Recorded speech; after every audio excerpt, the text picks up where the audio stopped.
0時10分，倚窗看門外暗燈，迷途夜雨靜吻路人，曾在雨中你低聲的說 Happy birthday my loved one，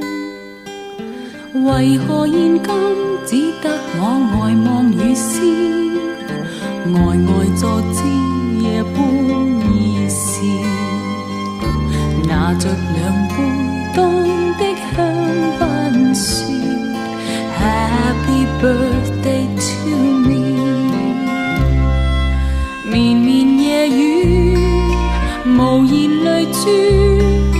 陪我慶祝